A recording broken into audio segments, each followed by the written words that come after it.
ঘর ঝাড়া দিচ্ছি গো। পয়লা বৈশাখ সামনে আসছে, আমাদের কি শেষ ঝাড়া পোছা ধোয়া? আমার তো কিছুই শেষ হয়নি। পর্দাও নোংরা হয়েছে, পর্দাটিও ধুতে হবে।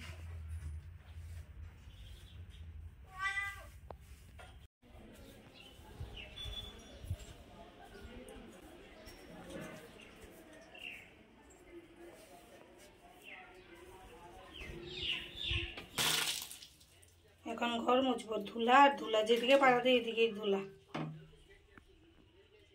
দেখো একদিন পরে পরে এগুলো মুছি, আর দেখো ধুলা কি পর্যন্ত। এই যে জানলা একদম কাছে, আর সব ধুলা ঘরে আসে, বলে আর লাভ নেই, পরিষ্কার করেও লাভ নেই।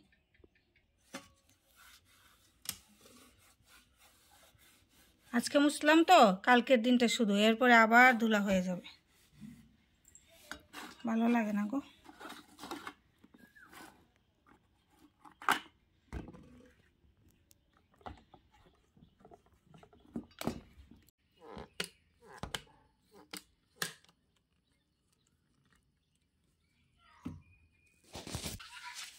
ভিডিও করতে গিয়ে হাতে থেকে মোবাইল পড়ে গিয়েছিল, ভাগ্যিস কিছু হয়নি।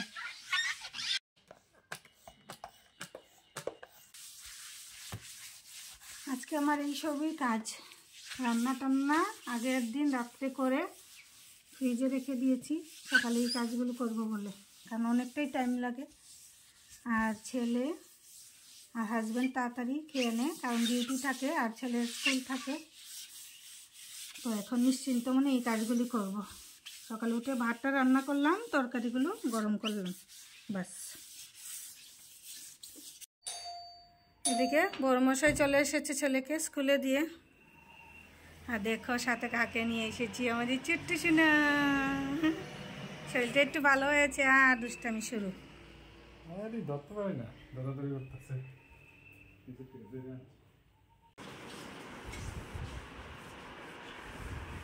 साफ सफाई अभियान जारी रहिए।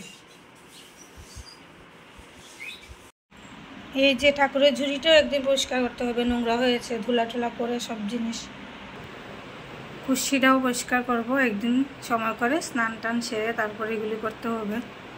এদিকে সারা ঘরের ফুল সব কিন্তু আমি পরিষ্কার করব, তো সব পরিষ্কার করার ভিডিও দিলে অনেকটাই লং হয়ে যাবে ভিডিওটা, কারোরই ভালো লাগবে না দেখতে, তাই একদম ছোট করে দিলাম ভিডিওটা।